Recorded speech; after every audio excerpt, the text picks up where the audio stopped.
And we're live, finally. Welcome to It's a Swirl World, I'm Dee. And I'm Danny.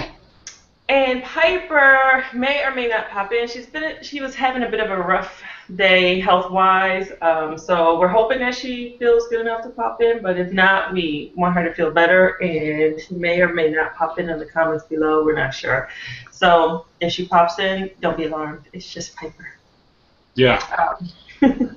So today's topic of discussion is whether we gotta say the whole thing about we're all about love and all that stuff. How do we say that? Everyone knows that we're all about love. We're a show that's grounded in love. We are not experts. We're just a few. Well, right this second, we're a couple of friends who love to talk swirl. We are the only interactive live YouTube show. So you can find us and follow us and tweet us and like us and all that stuff right now on Facebook, Twitter, Tumblr, and Google Plus. Yeah. You can also comment in the to the side, because I realized last time we said comment below, it's not really commenting below. Oh. Did you know that? You have to comment on the side. Oh. Other live shows, yeah. Oh. Well. Anyways. Yeah. So comment away. Feel free. We are here, and we will definitely be shouting you guys out. So do we want to shout out our folks who are on now? Yeah. Do you have it open? I'm trying to open it right now. I do. Okay, so we want to say, alrighty now, we got CM Choice 1, aka Cassie, and her. Thank you, Cassie. We were worried you weren't going to be here. Dave and Cassie are on. Hey guys. Yeah. We've got our Aussie bestie, Mike from Oz. He says, "Hey guys, what's happening? Looking forward to a great show." Yeah. It's good to I'm gonna see be your you hype. guys. I'm just gonna be your hype man right now. Yeah. You're my yeah. Yeah. Wait, where's my towel? I gotta throw a towel over my head. Yeah. So far, so good. Okay, guys. Sarah Dickinson, hi everyone. Who? Sarah Dickinson. Dixon. Hi, Sarah. She looks new. Just so you know, Sarah, I have like 4 friends with your exact same name, but it's always pronounced different ways. Exact same name. It's really weird. I have lost you guys. Oh my gosh, they're coming in crazy right now. Here you are. So Sasha Marie says being nosy. Not sure what that means. Crater Fam TV. Hey y'all. Vanessa Cooper. Crystalline is on. You guys are flooding in. This is awesome. Hey, but really quick, we got to shout out Crystalline's new group on Google Plus. Go for because it. I think a lot of people are hearing about us from that. And let me just say, like, it's a huge, really cool community group that you guys should join. Right now, she's not accepting any women. And she should. And why isn't she accepting women? Because there's 500 women already. She put a cap on the women. 500 women in this group. So any guys, Mike from us, that want to join this group, because I mean, we can't tell Dave. Well, Dave could join the group because it's beyond black and white. A hookup site or anything? No, not necessarily. It looks like there's people trying to hook it up though on there. But Beyond Black and White is a site dedicated primarily to black women interested in and or involved in interracial relationships and the men who love them. And so it's just like a cool group. I think there's 500 women and 25 men. Wow. Which is some pretty good odds. Very typical. So I applaud Crystalline for, having that cap, because that's very typical. And we may do a show about that too. Because basically what's happening is a lot of black women are getting on these groups and thinking that, they're going to find whatever that's swirling. That is not swirling. That is you just being on the site. That is you just being on the site. That's all. So you want to go back to the comments? So Crater Fam TV, Sasha, Miss Gem Girl, Total Waffles. Total Waffles. We miss you, Waffles. It's been forever. He says, I want to join your group call. Call heart? I don't know how to call heart. It's all love. Sasha Marie says, nosy, putting my nose in the mix, getting in the middle of things, seeing what's up. Total Waffle says, I think that's a conversation they're having within their own group. Okay. All right. Components there. I don't think that has nothing to do with us. Chartrina says that Crystalline's group needs more men. Definitely needs more men. And I mean men with the capital M, not boys in men's clothing. Which we're going to talk about tonight. Which is a good segue, right? That's a good segue. So you want to start? Well, okay, really quick. Does anybody else hear that? Or am I crazy? Am I going crazy right now? Is anybody else here? Now you mute your mic so that they can't hear. I keep hearing a zombie or something coming from Dee's computer. I don't know what's going on. No, that's I'm just wondering if I'm crazy. That's all. That's you. That's you.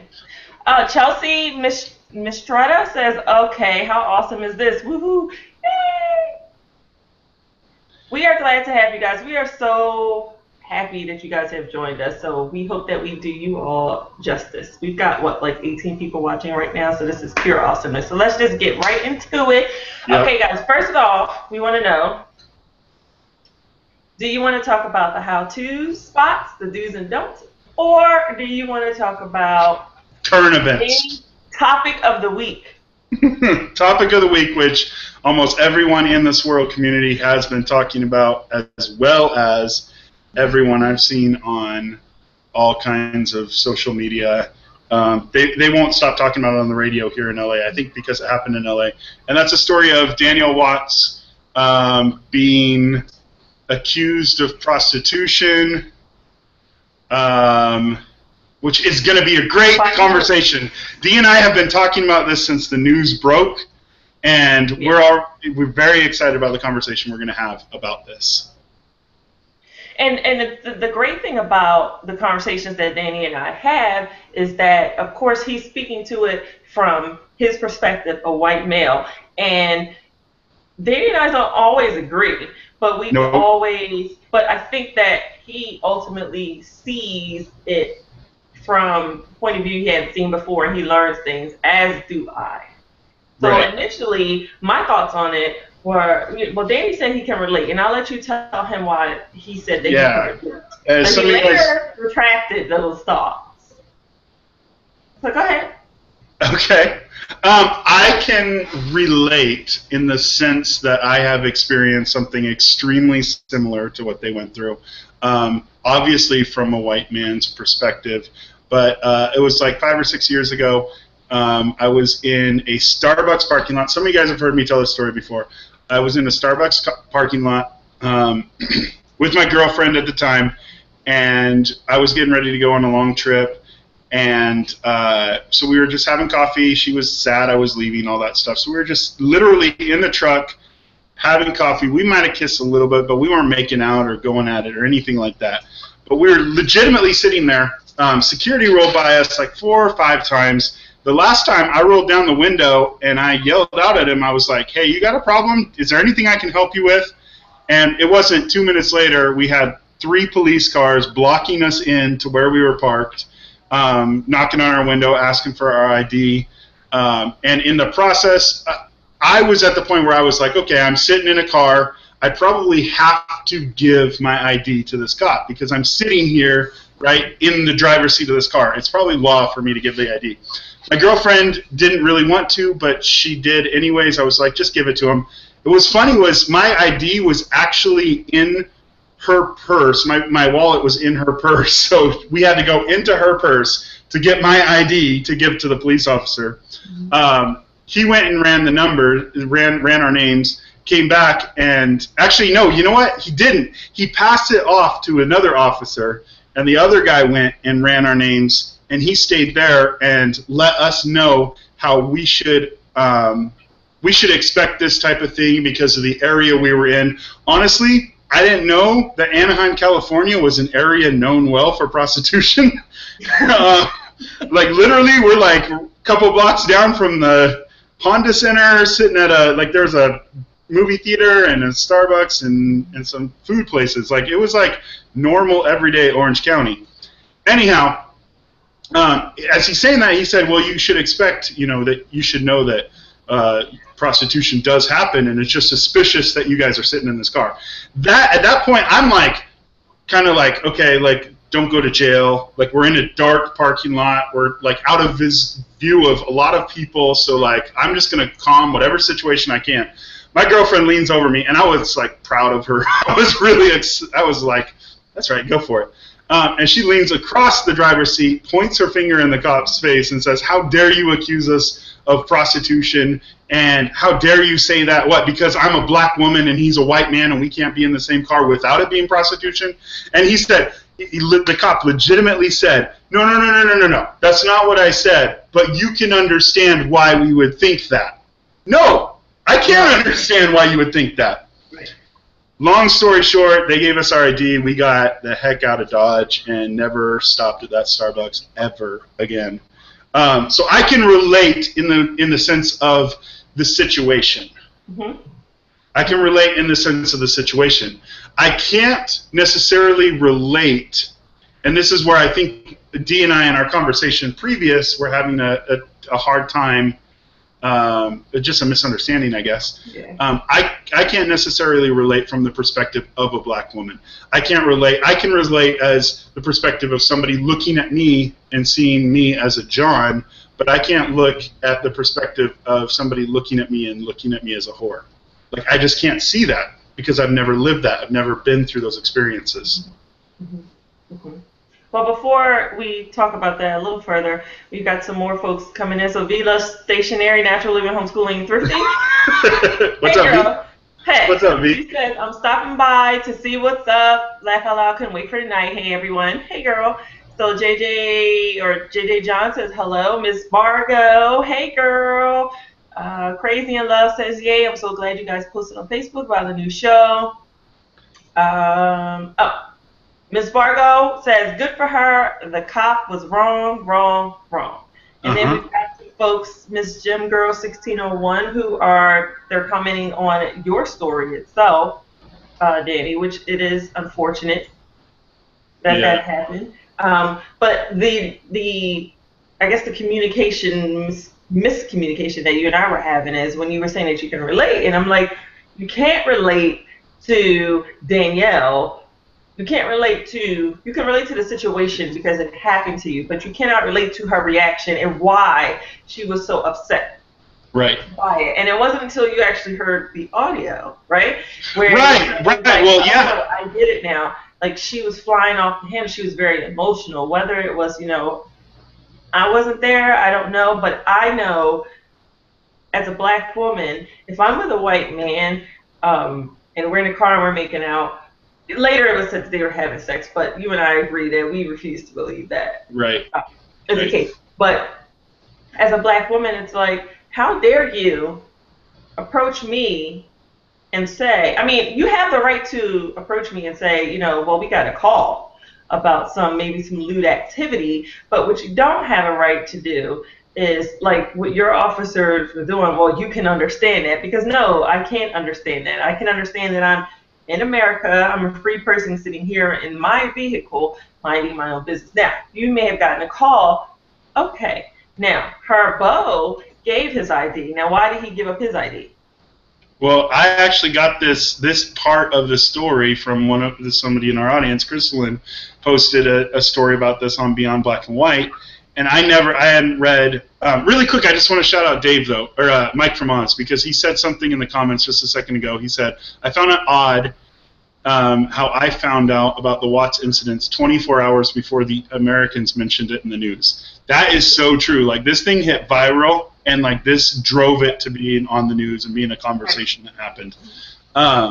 And there's a lot of websites that we can give thumbs up for pushing this and making it news, making it a talking point, making it something that Americans are having a conversation about.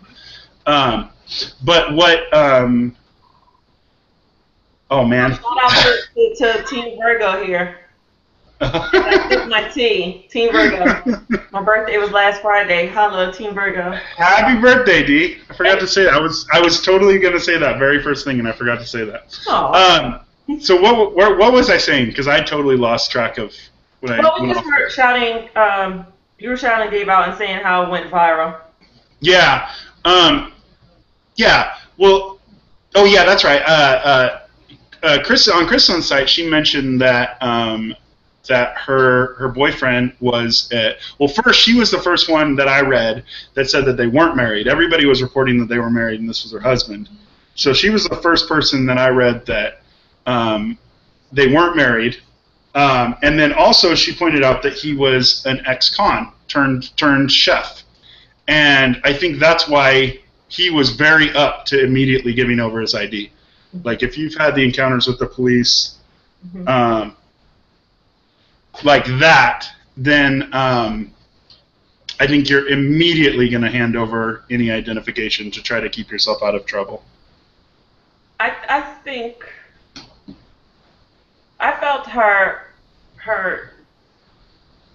emotional state, how enraged she was, because like I was, telling you, Danny, it's more of I'm a black woman here and I'm with a white man, so whether you're a John or not, you're still not receiving those stereotypes or whatever it is that's going on in these, folks' mind. You're not getting that. You're just the John, but you're a white man, so you're here. So here I am as a black woman, and I'm your whore. And even though we're both here for the same thing, if that was the case, I'm the prostitute and you're the John, you're still here because you have that white male privilege, and I'm just this black whore. And whether we're married or together or not, whatever, they weren't married, they're together, they're in a relationship. She still looked at as here, and he is still here, even though he's an ex-con, because we all know that even white male ex-cons can get jobs faster than black men who graduated high school. So what I think is crazy too is okay, so let's take it back to my opinions before I heard the tape, because I was reading a lot of I was reading it without the emotion behind it. And as I was reading the story, I was the whole time we were talking about it. The whole time I've read it, everything that we've talked about, D, I was 100% the police are at fault, right? Oh, right. That whole time. But the way I was reading her words of how it went down, it sounded more like after the incident happened, after she was in handcuffs, she really started to feel the emotional part of it. And then went with that, almost like she took an opportunity to go with that. And I think a lot of people are looking at that and saying, like, that's what she did. Like, she recognized an opportunity to make some sort of a name for herself, and she wanted to throw it out there. And then I listened to the tapes. I mean, we were at that point. I was like, well, maybe she was trying to get something. Maybe she was trying to get publicity from it. Then I heard the tapes. And as I heard the tapes, it was very much a different story. It was very much, I could sense the exact same feeling that my ex was in the car with me, that was that immediate, like, how dare these people accuse me of something like this, and that emotional just response, that emotion that was coming out of it. Okay, sorry, we're getting messages from from Piper. We're getting messages from Piper. You guys, she just woke up because she had a procedure done today, so she was a little doped up. Right. Let's go to the comments really quick. A lot of people are shouting you out, saying happy birthday, D. We got Miss Spargo, Dave McGrath, happy belated birthday. Cassie says happy birthday. Let's see. Man, everybody's saying happy birthday. Okay. Thank you guys. You are so awesome. Chelsea says, let's not forget this is the LAPD. That's what Chelsea says. Mike from Oz says, you are so correct, D. Miss Fargo says, and that's a shame because she is in the act. or she is the actor, but still she is looked at as less. Great points. Right, and that's the disparity that Danny and I had initially, and it wasn't like he said, to reiterate what he said, he didn't really get it until he heard it. They have the context. And even though he can relate to the situation, even though he can relate to the situation as a whole because he's experienced it, he cannot relate as an individual to why it even occurred. Right. And so, right. Yeah, and that's where. Go ahead. And and a lot of the time that's the difference between saying I understand and I understand, where you can say I can understand the situation or I can relate to the situation. Like, I can't relate to being a black woman and being accused of something like this, but I can understand the perspective. Mm-hmm. And I think a lot of people would rather just try to put their own experiences in and try to say that is why or why not, that they can understand or they can try to relate to it because they put in from their own perspective. Like, I know I've had conversations with my white friends before about, being raised in the projects in the hood and then trying to come out of that. And they just can't get that because their perspective is coming from a different place, and they haven't put themselves in the place to understand where that person is coming from. They try to, but they still have their perspectives. Right. And what I've learned with being with Steve is it's not even. I think the level of black and white kind of divide between us is so minute at this point. It's more of like or a socio-economic thing or a cultural thing, like suburban versus urban. Mm-hmm. And that plays a lot in how we parent. A lot of things, and that comes first in their relationship. That disparity or that gap or divide. I'm sorry, you're like texting like next to me, like here, whatever. So Mike from us says, all poor Piper, still praying for you. Missing Piper. Your friend says exactly. I'm assuming it's she's in agreement with what we're speaking about now. So what are you guys' thoughts on the Danielle Watts situation? Of course, there was something that came out afterwards that said that they were actually having intercourse in the vehicle, which I just think is bullcrap. I think that it is just a smear campaign against her. Because the media turned on, the LAPD and said, hey, what the hell is going on? This is what's going on. You said that there was no record initially, and now you're saying that you had no record. So you had no record, before. So now you're saying, oh, well, we got a call saying that someone was having sex, and now we have an email, which I think is bullshit. But right, and I can say like to that also, like I don't know that, I'm just going to take it on my situation because I know my situation, the situation I was in.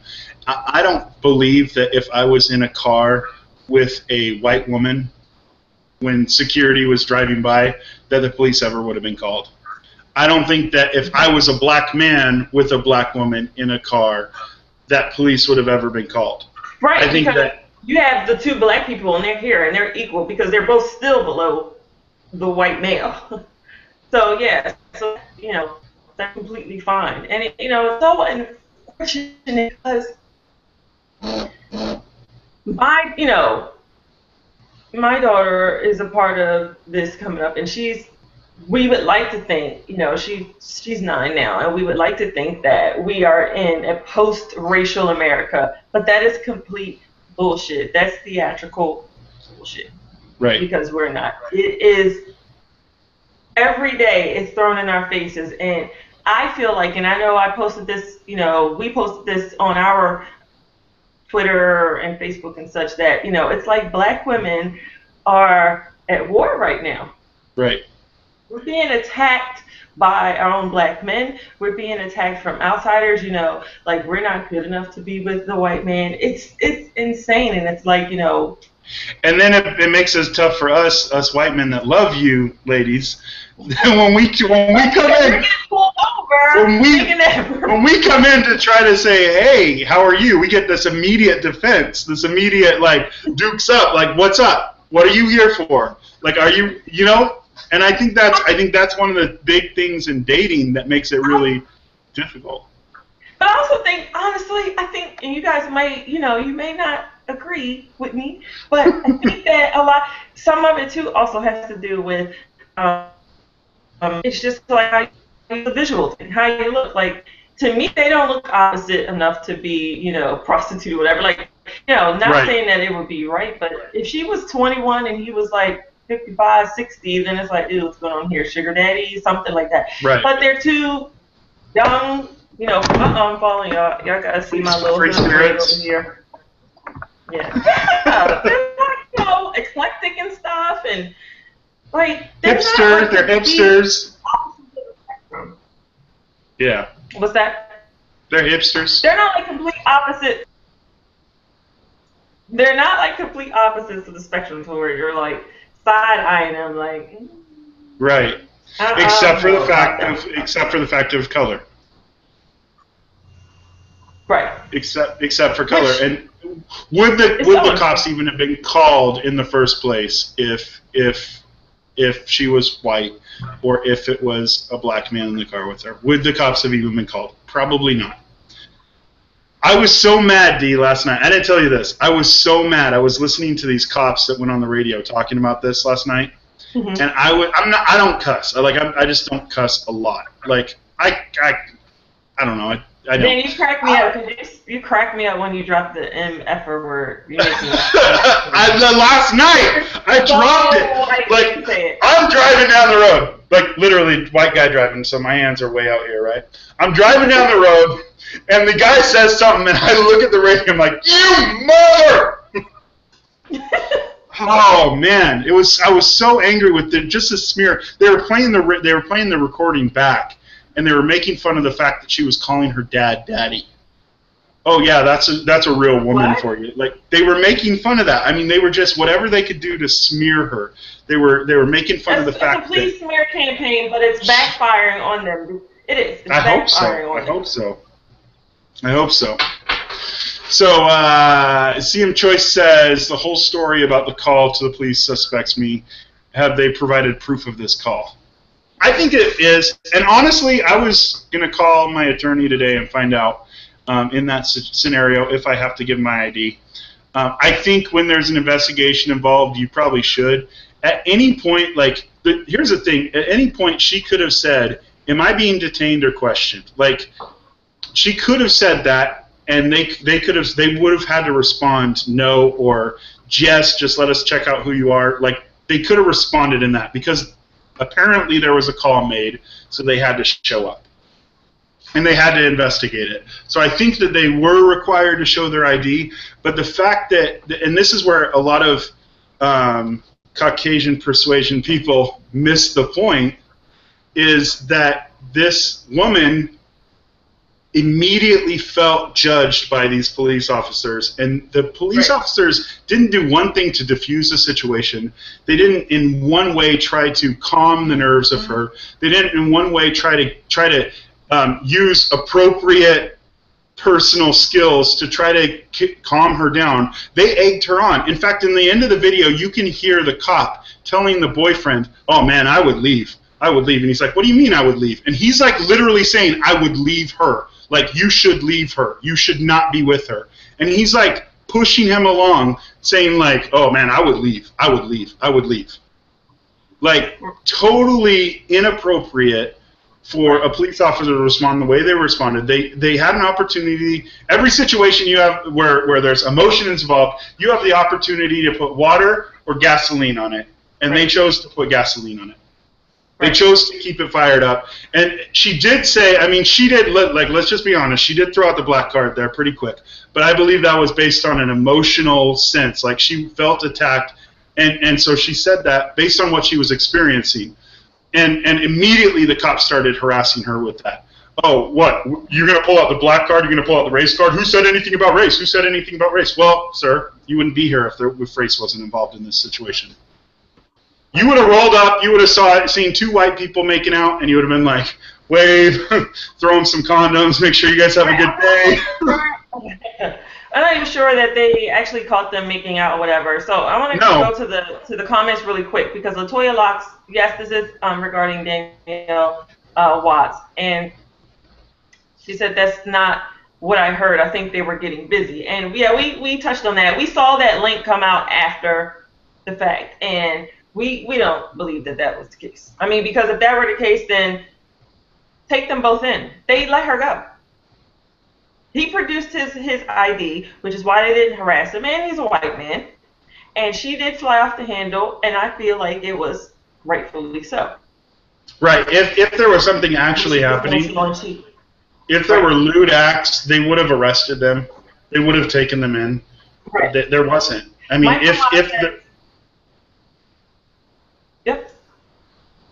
Mike from Moss says, pretending to not see the ongoing amounts of injustice and racism is still prevalent in society. And the idea of the post-racial America is something that came out of the election of President Obama, the white people using it as a moment to say, we're good, right? The black people. I thought we were. I thought we were all good. I thought we was here. I thought we were right. We're trying. Yeah, but Latoya, we are pretty much all in agreement that it's a smear campaign because all of a sudden you got an email, and then all of a sudden there were some tapes to reference, or when they're in the initial reports there was no, as they said, there was no incident report. Yeah, let me also just say this too. I haven't heard the copy of this audio, but I've heard about it. The officer that was involved in the whole thing yesterday went on one of the local radio shows here and released his own personal tapes of what he recorded. A cop doesn't do that. Like, you don't do that. Like, you don't do that. That's like something that you do if you know you're in the wrong and you're trying to make a case for you before it gets out there as you did something wrong.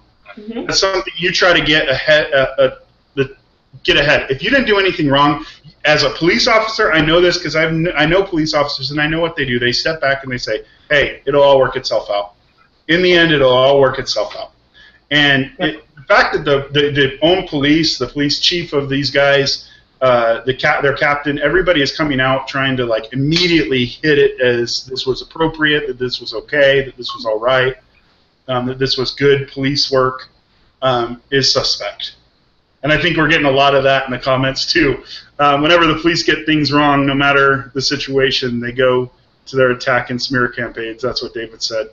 Maji says, "Hey Maji, what's up?" She says, "I was out the other night with some girlfriends, went dancing, and happened to dance with a white male.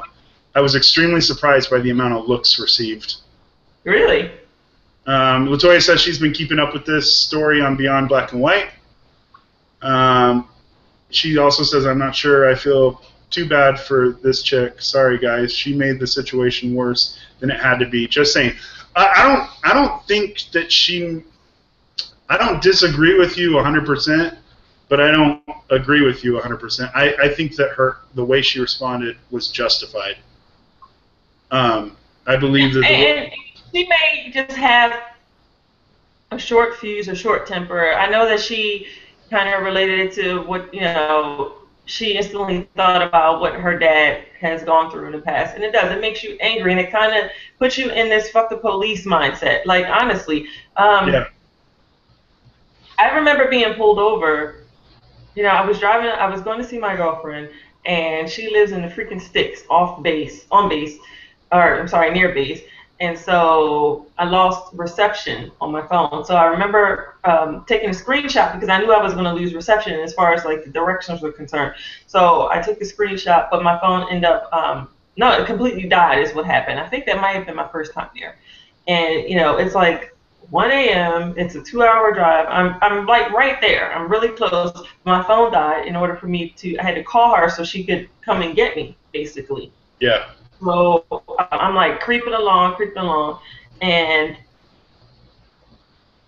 the cop pulls me over. I literally pull right into the base, whatever. So I make the left in, and then he pulls me over. Again, it's 1 o'clock. It might be after 1 o'clock.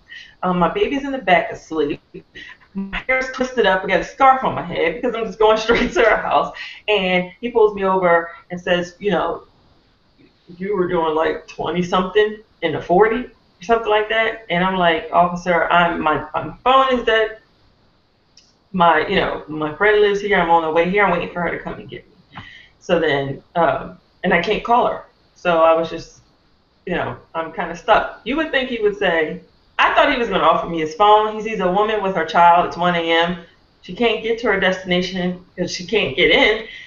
He was not there to protect and serve me. He ran my plates, my license, everything.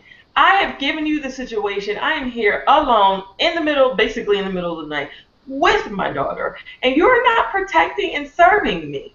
You are sitting here questioning me and telling me I should give you a ticket because you're fucking going 25 and a 40. And at that moment, I could see where Danielle flipped. Right. I felt that, but I knew with myself, it's 1 o'clock in the morning and my daughter's in the back. So I had to bring a level head. Also, because of how I grew up and where I grew up, you know how to deal with the cops. Because at this point, they're not even police officers, they're just cops. And it was like, okay, fuck you very much. So I gave him my shit, and it's like, still, no help from him. None. So, yeah, but just, I finally... if you were white, they would have escorted you all the way there with sirens and lights and everything on the way. Right.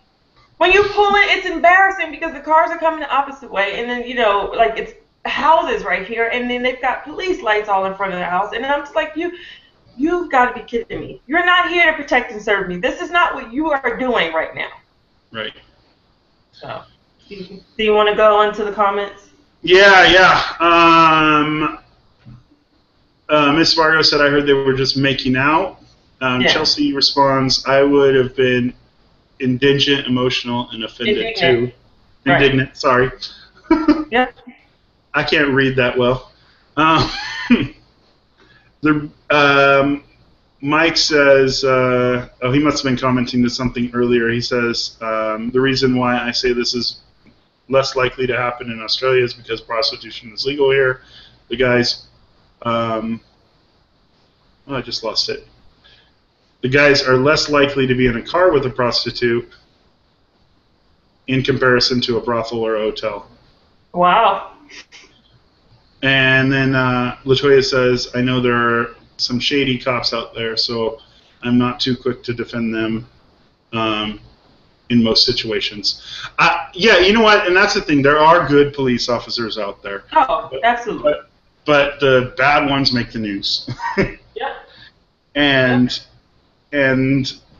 honestly, there's this thing, and I support police officers. I believe that police officers, when they're doing their job for the right reasons, like I'm trying to work with police officers in my job right now and trying to incorporate community involvement with them and us, and the people I work with, so that there's even a better understanding of them, knowing that the kids and the families that I work with aren't bad guys, because I know that there is this belief that it's wrong, it shouldn't be there, but there is this belief in police officers' heads that is guilty until proven innocent, not innocent until proven guilty. Yeah. And they look at people and they say, oh, you are guilty, and let's see why you're not. Mm-hmm. Rather than, and to be fair, they deal with the bottom of society all the time. I mean, they've dealt with situation after situation after situation where they've trusted that somebody was telling them the truth and then they were lying. So I can't necessarily blame them. I just would love for police officers to be more required to do community outreach where they were involved more in people's lives and would have a better understanding that all people are not bad guys waiting to do something wrong. That people are people and bad guys are bad guys. And not have to look at somebody and say, make a quick judgment call of, oh, this is a black person, so obviously they must be doing something wrong. So Ella Williams then, she says, hey, everyone, what did I miss? So Latoya is filling her in. Shartrina is welcoming her. And she says it seems that 2013, 2014 has increased racism. I thought we were progressing as a country. No, honey, that whole post-racial is bullshit. America is bullshit. It really is. I think it's just a different way that it's, presenting itself now. It's more mental, I think, or emotional, as opposed to, before, where it's physical. Right. A lot more physical. So, Amber says that she'll be on shortly. Yeah. Yes, exactly, Ella. Exactly. My cousin's name is Ella. Police are desensitized. Yep. I absolutely agree with that. And I just do not believe that it's protect and serve anymore. I don't. Right. Right. It's prove wrong. Prove they're wrong. Prove they're all wrong. And at that moment where, I was pulled over and not asked if I, needed help, assistance. I was pulled over and questioned like, I was in the wrong. I'm a black woman in the sticks, in a black Jeep with black windows, but you see my black little girl in the back. Yeah, I'm going to, rob a baker or something at 1 o'clock in the morning with my 9-year-old in the back. Yeah. And it did so. Like, the enraged, meant that I was so angry. I really was. I was so angry and disappointed, and it puts a black cloud, and then they just become, you're public enemy. Right. Right. Ella says, don't get me started on the minorities' rights on the whole are being eradicated with the new voting legislation. All right. Definitely got some good points. So, should we move on to our next topic? Yeah, because we could talk about this. That's an awful segue. Let's talk about something else now. Maji says, so true. Racism is now more mental and emotional than anything else. And it's just so... It's like hiding in plain sight. Yeah. Police are trained to be that way and to stereotype. Maybe. So as a society, are we being trained to hate them all? Right. Because of the few bad apples? It's unfortunate. It's a two-way street. Yeah. So. Yeah. All right, guys. And I don't have a solution, and I hate that when I don't have a solution and I don't have a fix. And Chelsea just said sex. Awesome. All right. Okay. So, all right. So, what we really came here to talk about today. Before all this Daniele Watts stuff came up. I know, but it was just way too good to not talk about and discuss. Because, we haven't had much, we put it out there, but we haven't had much feedback. So this is the most feedback that we've gotten on it. And I've seen, dozens of conversation on it. And of course, so many people have so many different opinions. But have you heard anything that she said? Has she said anything like on her Twitter or whatever regarding this, aside from her first? Yeah, I mean, she went on. I guess statement. Is it Meet the Press or something like that? She went on one of those shows on Sunday. I only heard parts of it. So. Oh. Okay. I'm reading the comments. Says the law won't ever work properly until everyone is treated equally, no matter the race, age, or if you are famous. JJ John says a positive change. People who get jacked up by the cops are less afraid to speak out. Yeah, that's true. And says personal experiences have trained us to mistrust the police. Absolutely, and where I'm from, in the hood, you do not trust them. People need to mind their business. They were making out, always a disapproving person waiting to hate. Yeah, that's a whole other issue in itself. Folks don't mind their business. I mean, it could, maybe they were, I don't know, climbing over the seats of each other.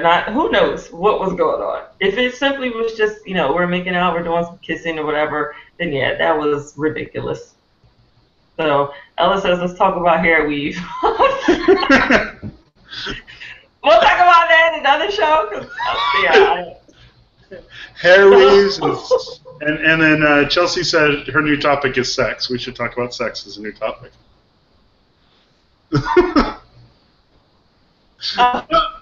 to tell your man about it, honey.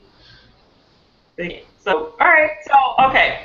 We're here to talk about whether to stay or to run. Right. From your swirler. Your swirl partner, your partner. Or your potential. And of course, we're swirling, so we're talking about this as it relates to us swirling. Right. So, as we're not swirling. The numbers don't. Right. The numbers don't lie, ladies. They don't lie. If you paired up every black male with every black woman here in America, there would still be over 1 million.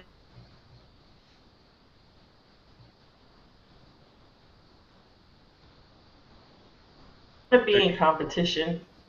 I don't want there to be 20 women to one black man. The numbers don't lie, and I'm a numbers girl. So, go ahead. You just froze up. Nobody heard what you said. You just froze up. What was the last thing you heard? I heard the numbers don't lie. Am I still frozen? No, you're good. Oh, because I thought you said okay.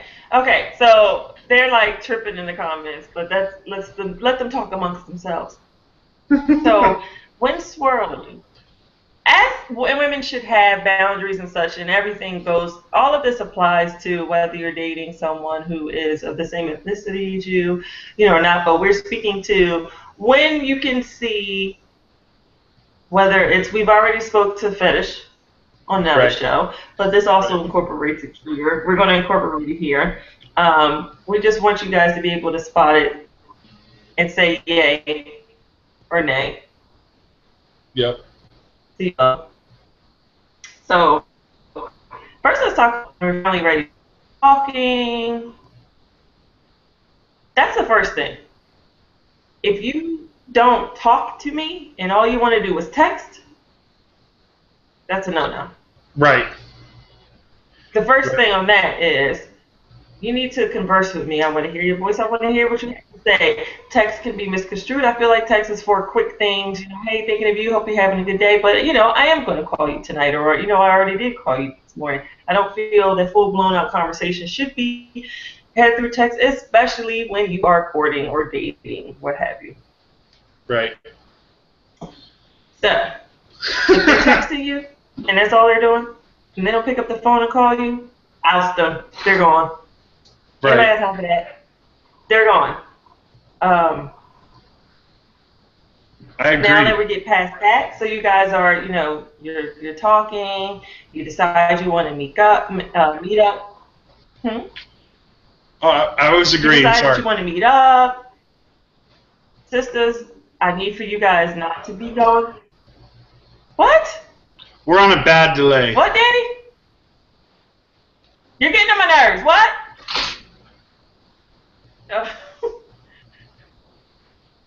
So the next thing that I was saying is, once you meet up or you decide you're going to meet up, no, he does not have to come to your home for obvious safety reasons.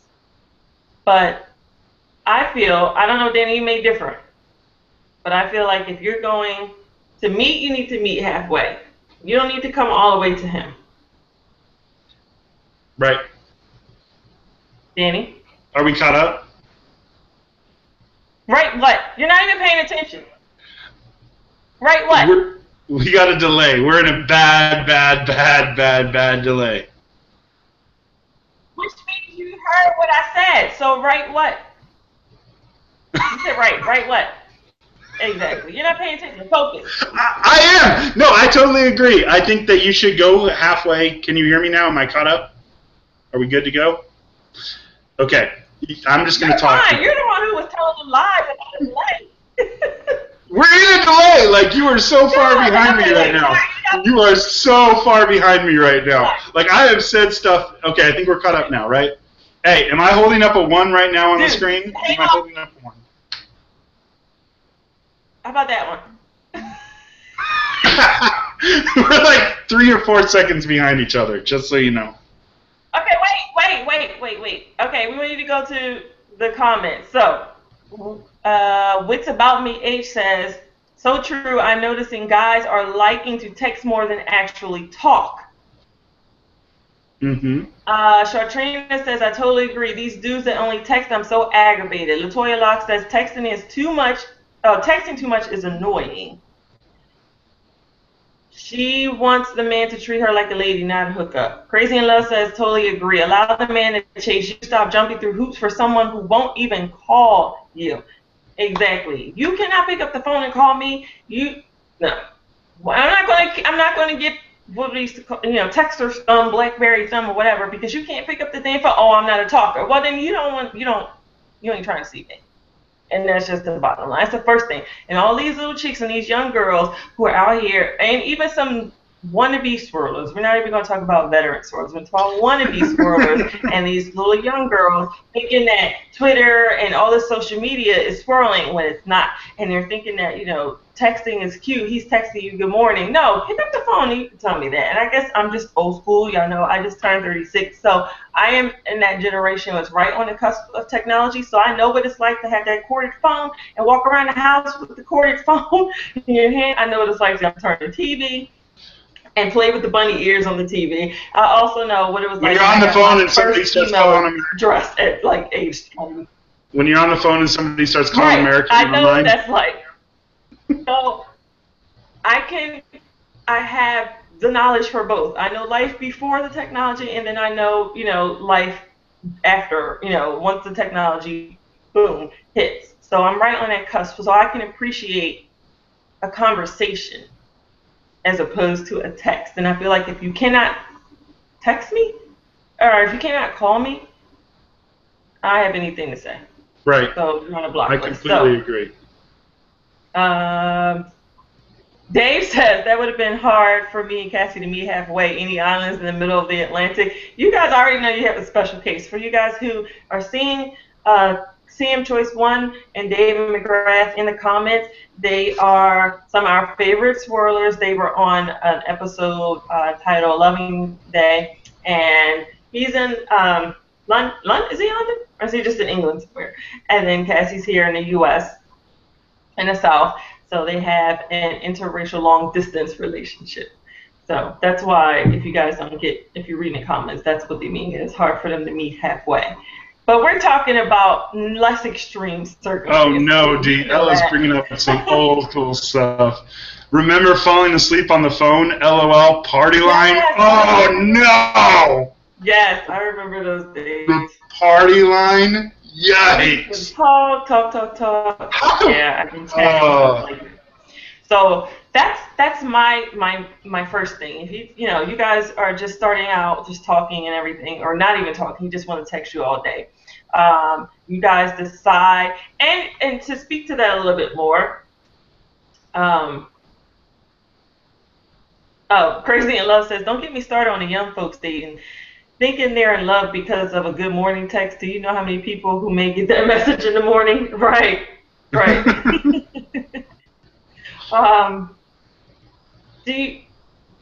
Okay, so you guys are talking, conversing. We're just going to say conversing. Keep communicating, period. Right. And then you get a sense of, before you even say let's meet or let's not meet, you get a sense of where this person is. So you can kind of get a sense of, if you are talking and all they're talking about is, sex, they're out the door because you know what they want. Yeah. Right.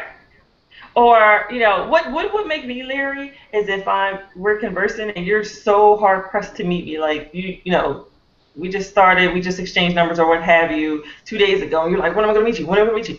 That's too much, too soon. That's a red flag for me, right? Why are you so pressed? And especially after, my experience with Steve, wait 9 months to even meet. Like, to me that would be like raising some sort of flags, like, what? Right. Why are you so pressed? Oh, because you want a booty call. Oh, okay. Oh wait, they say I'm frozen. You're frozen again? I don't know, they said I was frozen. I think you're good now. Okay. And I think we're caught up too. Okay, good. What's About Me says, when you converse and hear a person's voice, you get to know a person better, and there's no misunderstandings because you can hear. Right. I absolutely hate that text message doesn't have context of voice inflections. You don't have any of that in a text message. You can't communicate correctly via text because the person can't hear how you're speaking. Like right now, I'm speaking very passionately because I'm passionately against texting your entire relationship because you don't get that part in a text. You get, I'm speaking very passionately right now because you don't get that. You get it very monotone. And you can say something that could, we need to talk is a classic one, right? We need to talk. You can text we need to talk, and that text, like if you can't talk at that point, like let's say you're at work or whatever, you can't talk, that text will drive you crazy because we need to talk in a text sounds like, oh no, what did I do? What's going to happen? What is she thinking? What's going on here? Like the world is about to end because you texted we need to talk, but you could have texted we need to talk about this weekend. Like we need to talk about the situation. We need to talk about scandal. I don't know. Like it could be anything, but you get it as we need to talk, and you assume the person's tone and their voice inflections and all of that. And yeah, texting is I've been in more difficult situations because of that part of texting than any other thing in my entire life, I think. I agree. So that's talking, and if you get past the initial stuff, there you're like, okay, yeah, I want to meet this person. So then what? I'm saying don't be thirsty and don't be driving all the way. There are women who are driving long distances, flying out to meet these people, whatever. No. Yeah, and there are creepy guys that are doing that too. And yeah. And they normally have a mustache. Porn stash. I just feel like, that's thirsty, and then let the man make the suggestions, let him take the wheel. And if he can't take the wheel, he's not the one for you. And let me just say this. A weakling. What's that? Right. Let me just say this. I think that, because I'm kind of getting this sense in the comments right now, not really, the comments are going crazy. Yeah, they are. But I think that getting hot and heavy in a text conversation or even in a phone call is a no-no until you've met in real life. Oh, absolutely, because that's just saying that's all you want. Right. Until you've met. I had this. Okay, I'll talk about this recent experience because I don't know. Should I tell everybody, D? Should I tell everybody? These are our peeps. It's just between us. I'm single. I'm single again. So I've been looking. It's been a couple months, but I've been looking around and stuff. And I literally, okay, let me just preface this. This is on a Christian dating site. I was talking to this girl on the Christian dating site, right? All of a sudden, she pops up, says, "Hey, I don't have any more membership here," or whatever it is, right? And don't worry, it's not okay, or it's not Christian Mingle, and it's not eHarmony, and it's not any other. You won't be able to find me on the site. Maybe you will. I don't know.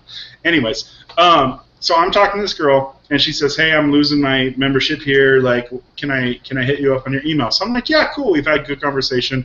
I sent her my email, right? Dude, the very first email I get from her is more than I have ever wanted to see of this girl ever. Like, I was like thirsty. Like, this girl sent me all the goodies. Like, all of them. Like, yeah, it is not good that before you've ever met, you start into this conversation with that. Like, immediately delete that email, block that email address, get rid of her. I'm done. I'm out. No, that's not what I'm looking for. I'm not looking for a quick hit it and quit it. Like, that's not me. Mm-hmm. Yeah. And that, of course, those are the people that you X off right away. You're hard pressed to send me, nude photos and stuff. Like, come on now. Like, that's not what I'm interested in. Right. No. Oh, wow. The comments are going nuts, and there are so many people on here who we've not seen before, and we're so appreciative to you guys, and we're thankful that you're here, and we're thankful for Christine for bringing you guys here. So, Lilith says, I'm with you on the good morning text. I was friends with a guy who dated multiple women, and he would go down the line in the AM and say, good morning, honey. Good morning, babe. Oh, please. And then actions speak louder than words. And then What's About Me says, oh, Danny, well, talking about your story, Danny, she was a freak, ha, ha, ha. Yeah. And, yeah, on the Christian sites, all I'm saying, those are the biggest holes out there. On those sites, I'm trying to tell you, like, hey, there's some good girls mixed in there, but you got to get through a lot of ratchet before you get to the good girls. She's freaking a deacon at the altar. That's what I'm saying. To bring church, to bring it down. Yeah. That's all I'm saying. So, So, all right. So if you guys want to, those are just my own personal no's. Like, I'm not going to be coming to you. We can meet halfway. I think that's a nice middle ground. Obviously, let me just say this though. I think it's okay for the man to go all the way. Like I mean I think that like it's all right. It's what was that? And to pay. And to pay. Definitely to pay. Definitely to pay. Like a man should always pay, and even when the relationship is in the advanced stages, a man should be expected to pay. It is the woman's right to offer if she wants, but the man should always be expecting to pay. Yep. And if you 100%. don't,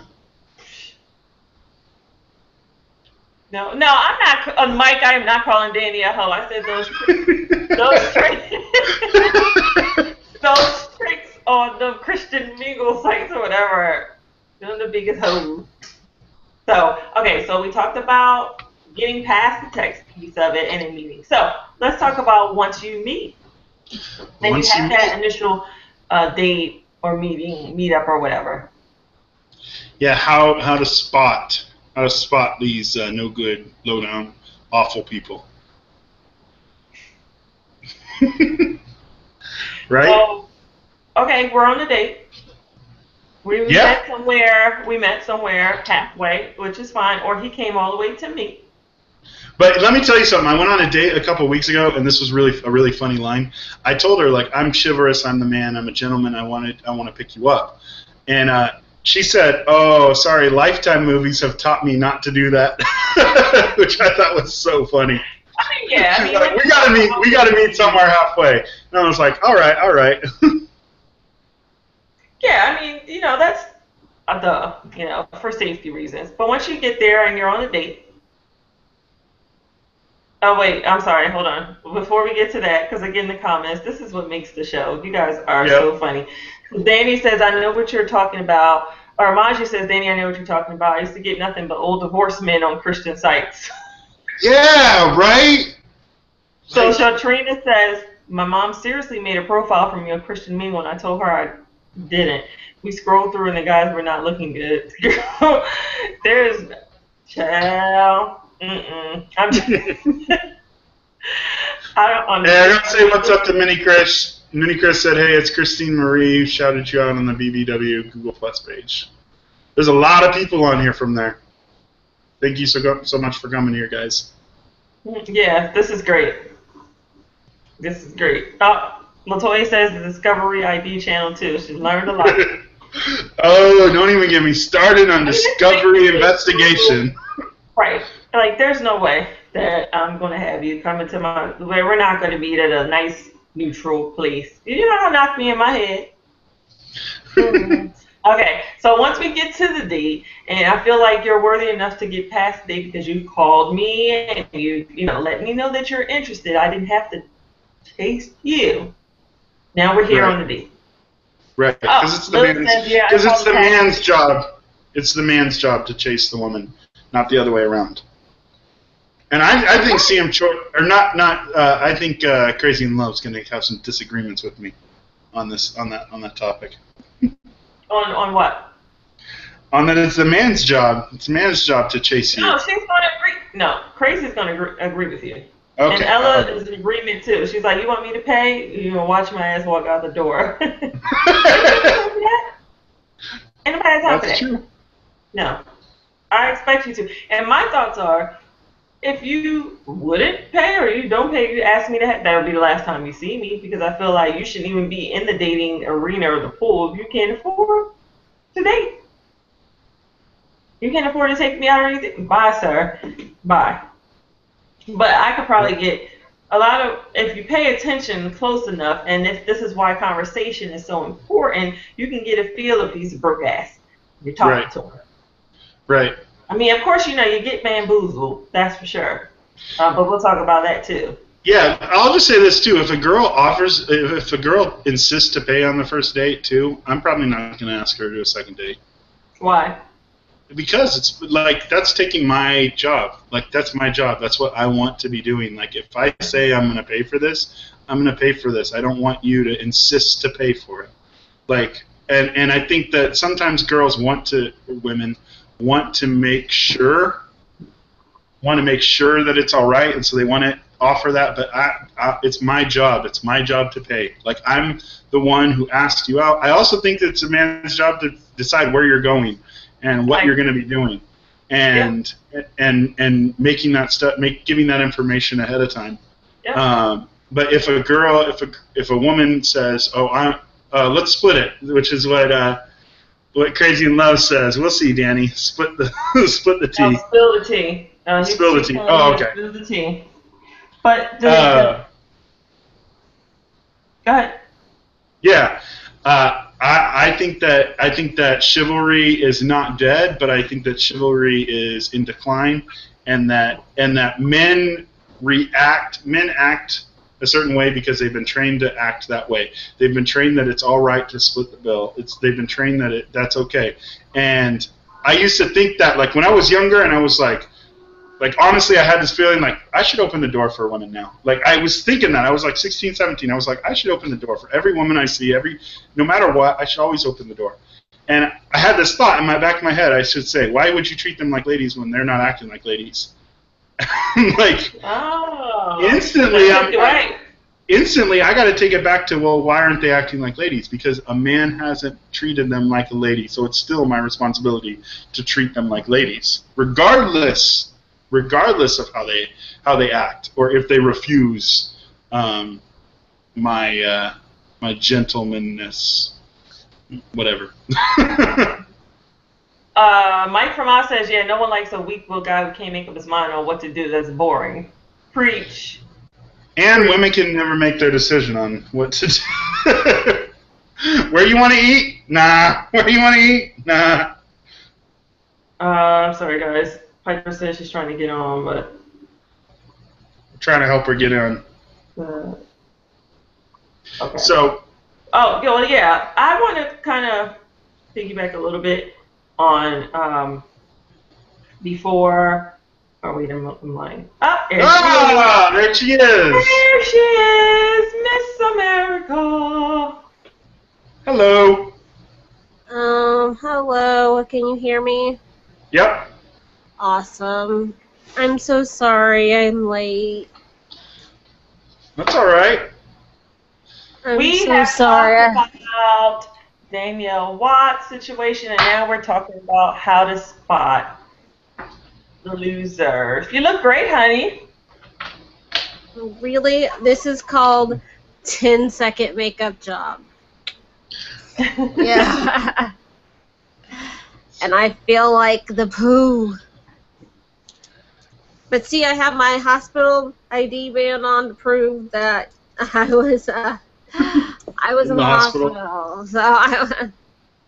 So I was all doped up, and I got home at like 4 o'clock almost, and I was like, I'm gonna take just a little cat nap, and then I woke up, and it was like way later. I actually woke up and thought it was the next day, and I was like, oh my god, how did I sleep till the next day? It was so bad. Okay, so losers, my favorite topic, how to spot them. Right. Well, we've covered the whole, you better not text me, you better call me, and if you do just continuously text, you're out of here. That's one way to spot, and you can cut that off at the pass. You're not about that texting life. We're not holding conversations via text. Pick up the phone. You learn a lot on the phone. Yep. We talked about meeting. Once you get past that stage, if you feel like they're worthy enough to go on a date and you're meeting up, we talked about women who should not be freaking driving, flying, walking, whatever, these long distances to get to the date. Just the dude. The men should come to them, right? Or they should meet halfway. Halfway is good. Well, and it shows commitment, like they're really trying to get to know you. Who I hate guys who are like, hey, you want to go out? And you're like, sure. You know, you're excited. They're excited. And then they're like, all right, why don't you come over to my house and we'll go jacuzzi. And I'm like, what? And those are the guys with the porn stash mustaches, right? Yeah, and I'm like, okay, I don't know you from Adam, but you want me to get half naked with you and just, hope you don't rape me? I'm good. Like, I'm good. I think I'll keep my clothes on. Like, it's so bad. It's so horrible. So that's how to spot those losers. And that's once you even get, to the dating part. But there's still there's still some where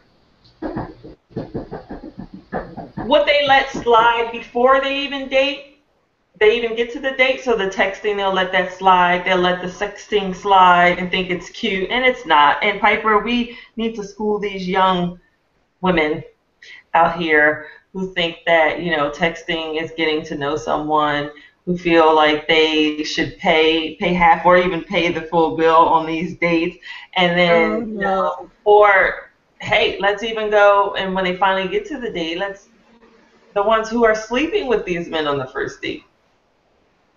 Yeah. Oh God. And then they're expecting it because of everything you let them get away with prior to the actual first date. Oh yeah, and then they say like, it's because I'm a free woman and I don't play games, so I feel like if you want my body and I want your body, let's mesh bodies. And then they're all shocked when the guy doesn't ever call again. Like, why didn't he call me? I thought he really liked me. I'm like, yeah, he liked you for 10 minutes, all the time it takes to get a pump in, and then he's done. We also, we just wanted to reiterate that because we have a lot, Piper, a lot of people who are online right now. I think we've got like 18 or 19 people watching, and the comments are going nuts, Piper. Because Krista Lynn was on. We don't know if she's still here, but she was on earlier, and she brought over a ton of her people from her group, Beyond Black and White folks. So that's awesomeness, yeah. And Crater is on, all of our regulars on, and all of these new folks are here, and we're very appreciative of that. And they're wishing you well and saying, "You okay, Piper?" and "Welcome, Piper," and "Yay, Piper." Yeah, the Pied Piper is always, deathly ill for some reason.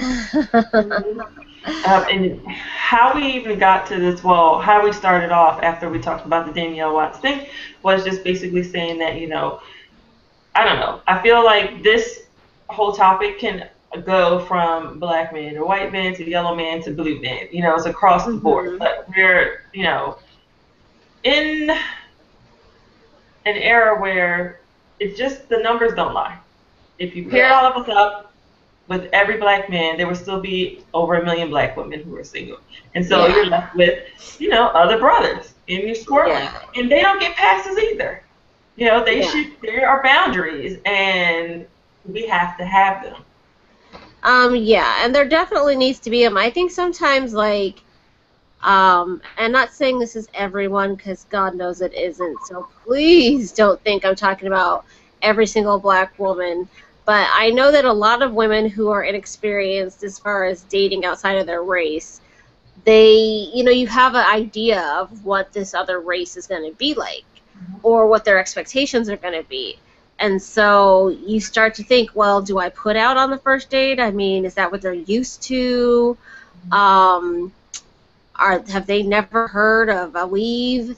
Have they never heard, so you start going into all this stuff, and you feel like obligated to ham it up or be somebody you're not, because you're so out of the loop of, you know, just what it's like. And I always tell people, I'm like, well, like, because I've had guys ask me, you know, how do I date a black woman? How do I date a black woman? You know, what do I say to her when I walk up? I was like, well, you probably shouldn't start by raping her because that'll send the wrong message.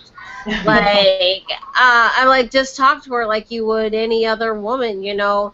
And if she responds like, hey, I don't date white guys, or I don't date Asian guys, or, you know, I don't date whatever, Hawaiians or Samoans, then you know to move on. But at least approach them like a normal human being, you know, like they're a person, and you can't because just... Right, because we're not, you know, aliens, and we're not going to bite. Yeah, yeah, we're not like vampires where we just have, well, I might bite, but that's a whole feel other like, thing. you know, for me, approaching the male is not an option. You know. Oh, absolutely. You know, face-to-face, so whether you're online, you know, or face-to-face, I just feel like, no, for me, I'm opening up the line for you to communicate with me by making eye contact, by, you know, giving you a smile, oh yeah, giving you the eye, you know, saying, okay, now you can approach me, because I'm not going to approach you. If we're online and you're dating online or whatever, we're not going to, wink or give coffee or whatever. No. Oh yeah. Those little things are. Your profile brought a smile to my face. Right. No, I'm not reaching out to you first. I'm just not. Yes, exactly. But I think it's a man's job to, like, see about the woman. And I know people are like, oh, well, this isn't back in the day. But I'm like, I never claimed to be a feminist. So you need to approach me. I never claimed that I was going to be, you know, this feminist who's going to walk up to you and be like, you know, hey, let's do it. Yep. Right. Like, hey, you want a bone? Let's do it. And that's not me. How you doing? No, Dee's not doing that. No, Dee's not doing that. I'm giving you the eye. What did Brandy say? Walk up in the club. Something, give you the eye. Like, I'm going to let you know that I'm approachable. You know, I'm smiling. You know, the dimples are on deep. You know, yeah. But I'm not going to say anything to you, because if you want to see me or talk to me, you're going to do it. Period. Yeah. So if you want all of this, you got to play the game. Like. And a guy knows if you're interested, and I don't care what they say. Like, oh, I just don't know. But I mean, I have done short of everything but send up like road flares and put, like, you know, like a little line towards me. You know, I'm big cardboard sign. I'm interested. Yeah, like there's a flashing neon light, like pointing to me, pointing at them, like, hey, if you holla, I might say yes. And they still are like, I just don't know, you know. I've had guys that I started dating, and then they'll tell me, like, oh, I was so intimidated by you the first time. I didn't know what to think. I didn't know if you would like me. And I'm like, because all those signals I gave you clearly meant I wouldn't like you. I mean, right. I'm staring at you the entire time. You know, like the entire time. And I always have this special look I give a guy when I'm interested. I'll be like drinking a drink, and there's a straw in it, and I'll wrap my tongue around the straw, like, hey, baby. And if they don't get it out of that, then I just don't know how to help them. They're not worth my time, because that's a clear sign that I'm very in the game. So. Yep. Or I'll wink, or I'll do the stare really hard look, and I'll give them that sexy stare, and then as soon as they turn around, I take it back, and I'll take it back so they can't see that I'm giving them the look, the eyes, and they still don't get it. They're like, oh, she must have had something in her eye. I'm like, oh, dear Lord in heaven, if you don't come up here, it's done. I'm walking off. And you're never going to get to know all of this sexual chocolate, and that's your loss. So, let's move on. I move on to the next sexual vanilla. So how do we spot once we're in, okay, so now are we in a relationship yet? Have we gone past the dating? Yeah, we've gone on dates. Are we still dating? Let's date. Let's hope that we can spot these signs and the red flags before you actually, become a part of a relationship. Right. So how do we spot that fantasy filler? Hit it and quit it. Yeah. The guy I just want to, touch the brown skin. I want to experience with you. You're my ebony goddess. Oh my god, I hate that. What did some guy call me once? He was like, "You're my Nubian queen." I'm like, are you kidding me? She's a queen too. I'm like, you're Nubian queen. Wow. Thank you so much, Steve, for bringing it to Coming to America. And I remember thinking, I'm your Nubian queen, huh? Well, there's the door. I couldn't even believe he said that to me. And I'm like, girls of any ethnicity like to just hear that they're attractive. They don't want to hear, "Ooh, baby, you fine." They want to hear, "You're gorgeous. You're you're pretty. You are everything I've ever wanted in a woman. You look like you have your ish together. You look like you are, somebody I need to know. I gotta figure out all your layers." That's the stuff you want to hear. The moment a guy walks up to you and is like, "Oh, hey, baby girl, let me get them digits." No. Or how about this? How about this one? I used this one recently, and it wasn't a pickup. It wasn't a pickup line. This was something that I literally used on a conversation. I said, "Listen, I'm not Instagram. I don't want a filtered version of you. I want the honest truth. I want to hear the honest who you really are. I don't want filtered versions. Right. I don't want something hidden." Good stuff, Annie. It sucks. And no, go. So in the comments, they're just, saying that those ebony goddess equals creeper pervs in this fetish, and no one likes one-liners, and that's what we're saying. So if you get that, it's pretty evident before, so you get to cut it off at the pass. Yeah, it's a very physical. The guy that's trying to hit it is very physical. The guy that's trying to fulfill a fantasy, he's the type of guy that wants to see the context of skin, right? Mm-hmm. So he's very physical. He's very touchy-feely. He's very much that. That's how you can know the early on signs. He's trying to touch parts of your skin, and he's looking at that, and he might even make comments like that. Mhm. Mhm. And let's talk about the loser who is just more interested in what you do for a living. Right. What you do for a living, because they want to, mooch off of you. Oh, don't get me started. Don't get me started, because I have had a lot of that recently. My Facebook is filled with, "I haven't talked to you in so long, but can you get me in your next movie?"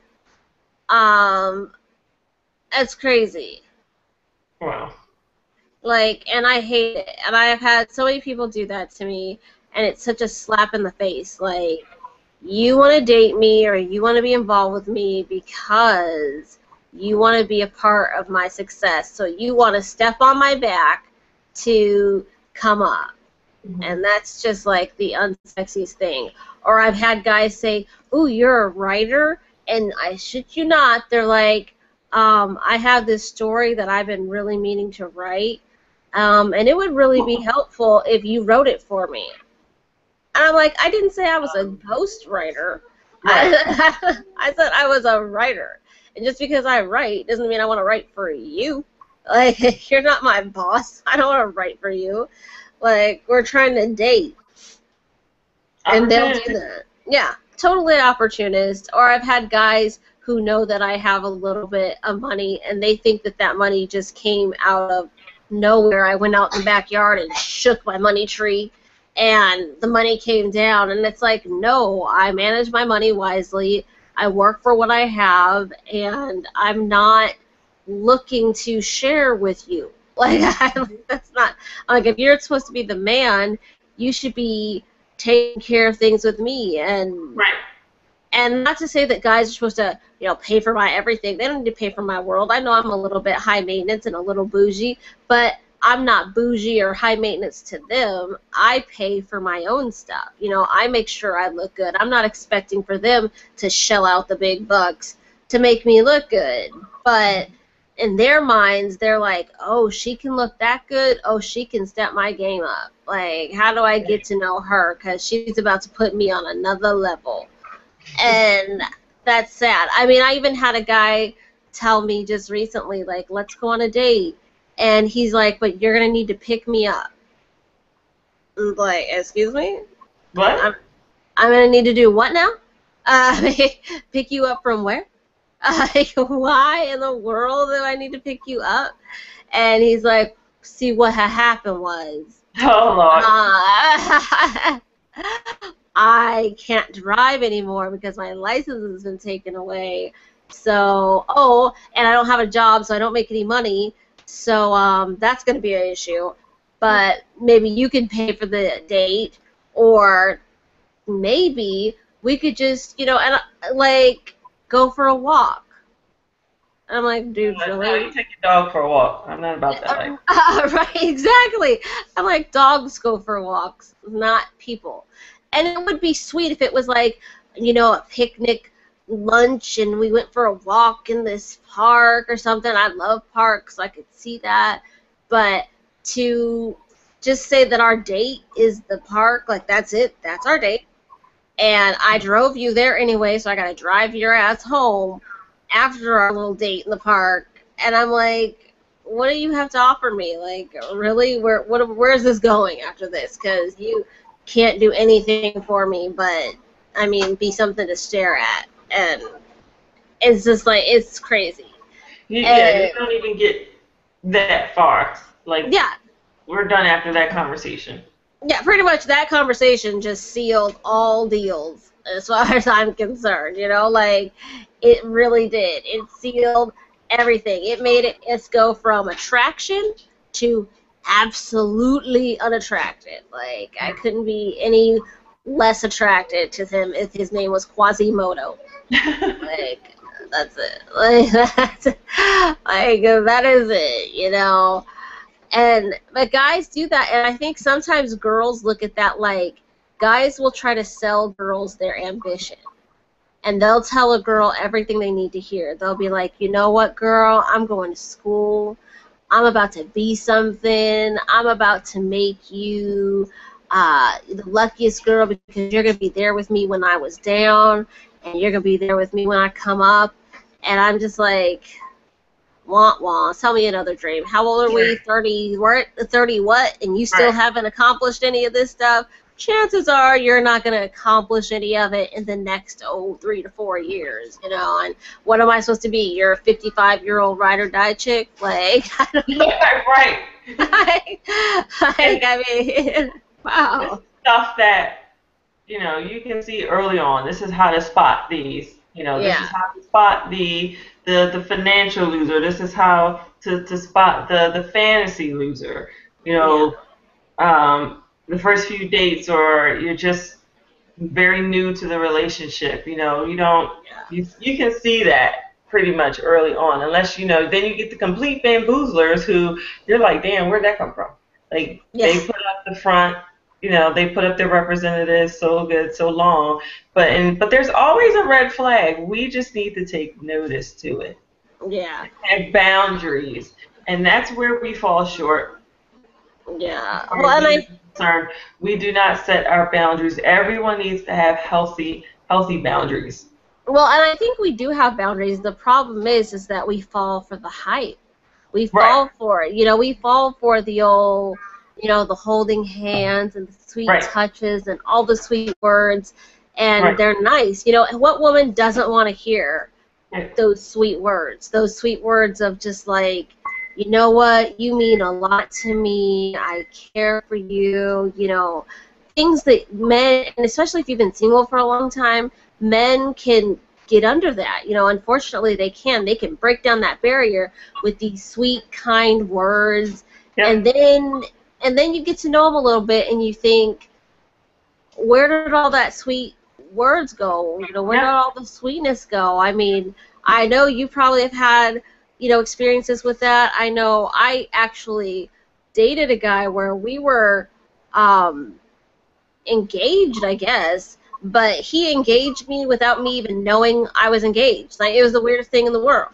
We went to eat at his dad's house, and he was just like, and this lovely woman has decided that she'll marry me. And I'm like, in the middle of corn, like, what? Wait, what just happened? I don't understand. And then he's like, and she's agreed to have my baby. And I'm like, I just ate a piece of bread. Like, I'm choking. I'm like, what just happened here?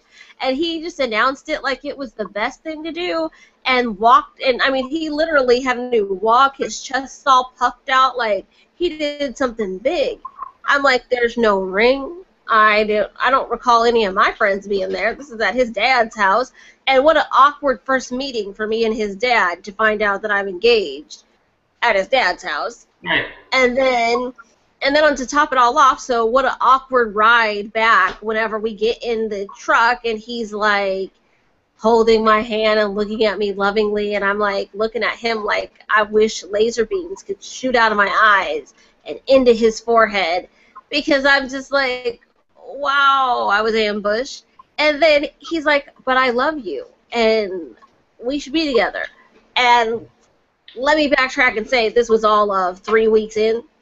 So, that's another one. The fast movers. The fast movers. See, and I learned that the hard way too.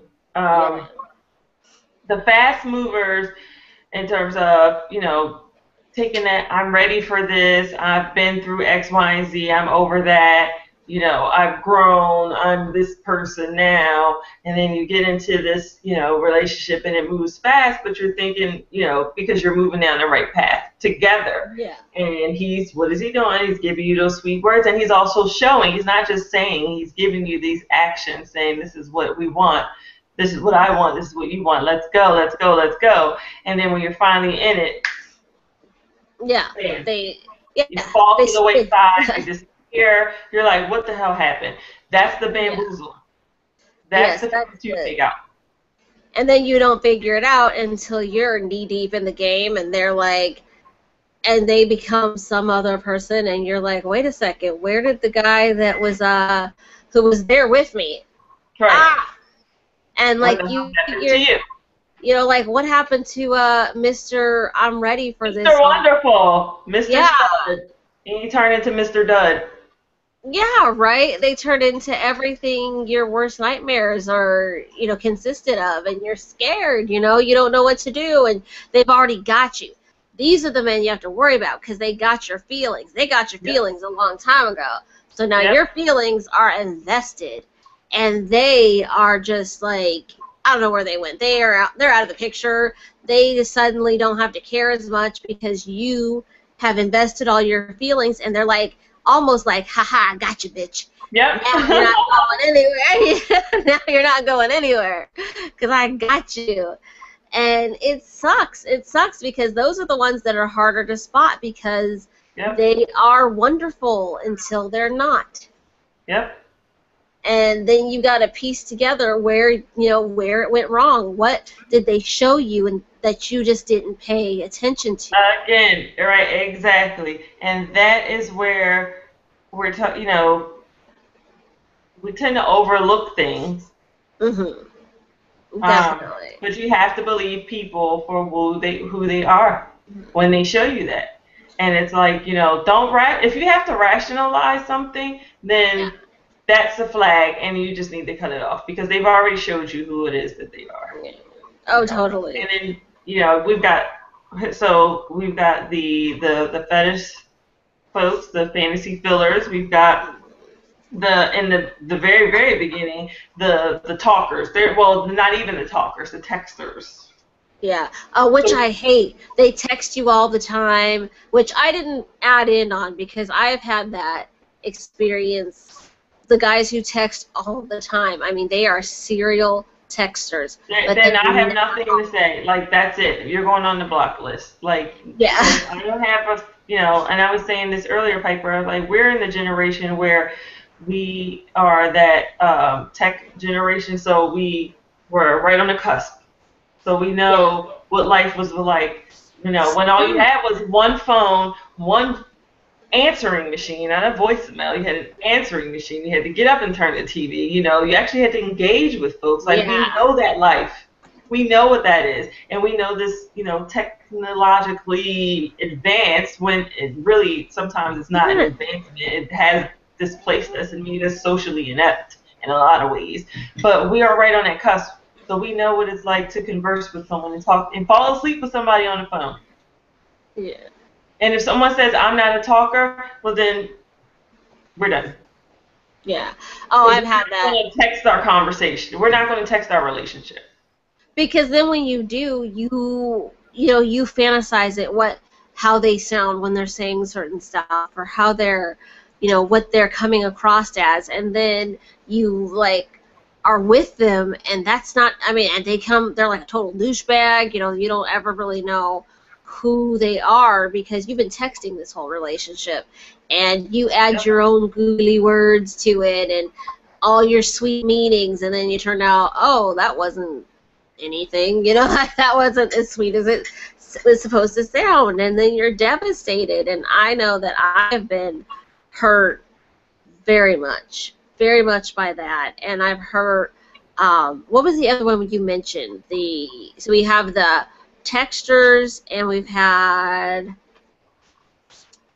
the texters. We've got the texters, the fantasy fillers, the ones who want financial, you know, dependency.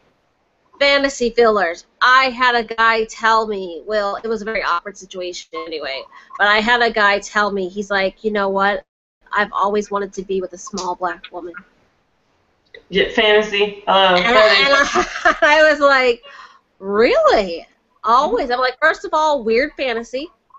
Weird, very particular fantasy. But I'm not gonna be it for you. But he was looking at me like I was the bucket of the Colonel's finest chicken. And I was just disgusted, and he just kept looking me up and down, and I felt violated. I felt like I was naked pretty much. And he just kept looking at me like, yep, you're the one who's going to fulfill my dreams. And I was thinking, yep, if I jump off this balcony, will I make it? How many legs will I break? And I was so bad because he was so gross. And I've had the guys who tell you, ooh, for a black girl, you really are attractive. And I have to say, that's the absolute worst. Yeah, that's one of the worst hiccup lines. Oh my gosh, Danny. Sorry, guys. Really? Like, yeah, he's just whatever. Let's go to the comments really quick. Yes. Total Waffle says that's why I take the time to build a relationship. Starting out as friends is always good no matter what, even if there is no chemistry, at least you try. And Chelsea Mistretta just reiterated what I said, when a person shows you who they are, believe them. Latoya Locke says, one of the African men said that this is how they do it in the country. They have to move quick if they want to get the girl they like. Wow. See, what else do we have here? We got a lot of comments, a bunch. Oh, Mike Vermont says the ones who jump in too quickly are usually the ones with low self-esteem, looking to get their hooks into someone who they think won't leave them. They're people looking for a teddy bear, not a person. I think a lot of times, I think that's truth. I think there's a lot of people out there who are just, they're in love with the idea of being in love with the idea of being in a relationship, but they lack the maturity to deal with the reality of the relationship. Right. And those are the ones who move really quick too. So you guys, you have to be on the lookout for that too. Someone who's moving quick, is it because they really are in love with you? I feel like they don't know themselves enough. They have not grown to know themselves and know what it is that they truly are willing to give in order to get what this idea of love is. And so that's a part of the whole bamboozlement too. So you've got the ones who you can just knock off the list right away, but the bamboozlers kind of suck you in. Lortner speaks. Hey, she says hi, guys. She says, I call them the Explorer, LOL. Those are the fetish folks. It's about, I think Mike, so everyone's just, saying hello in the comment section. So, what else do we have, guys? I have on the list here, I don't know if you guys want to add something on it, but the last that I have is how to spot the mama's boy. Uh-oh. Yeah, that's a... Okay, so really quick, the mama's boy is the guy that basically wants you to take the place of his mom, right? Yeah. I mean, he's attached to his mom, but he's really just looking for someday. He knows someday his mom is going to pass away, and he needs a new mom. Yeah, he needs a mommy stat. Am I frozen, guys? Nope. Okay, because I'm looking at us on another screen, and I swear I'm frozen, and I'm like, what the F? So, okay. As long as I'm not frozen, I'm good. Because it's a really ugly look to be frozen in. Oh. Nope, not frozen. Okay, good. Good. Yeah, how can you... Don't forget the narcissist and the manipulator. They all are sub-umbrellas under the bamboozler because it's all about what they want. And this is like a part of the whole, them being the narcissist, them being in love with the idea of love and or a marriage or relationship, but them not wanting to do the work. And they're emotionally immature in order to deal with the reality of it. So yeah, that all falls under the narcissism, the selfishness, and they're emotionally manipulative.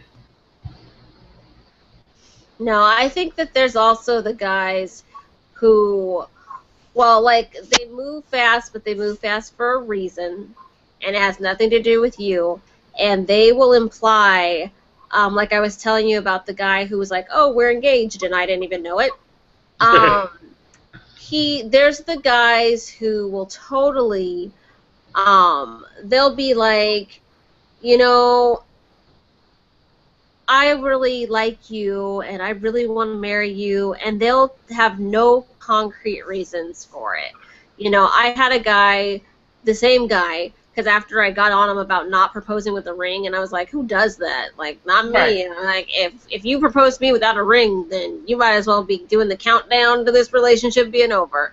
And he's like, I swear I'll make it better. And so he got this really elaborate ring and showed everybody in the world except for me. So I felt really annoyed by that. And then when I finally sat down with him and got to the brass tacks, I was like, why do you like me? What makes you think you want to marry me?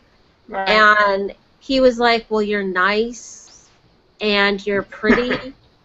And I was just like, and that's all we need, really. Yeah, well, and I was like, he's like, you're nice and you're pretty and you smell so good, and you always ask how my day is. And I'm like, you can find all that in just about any girl.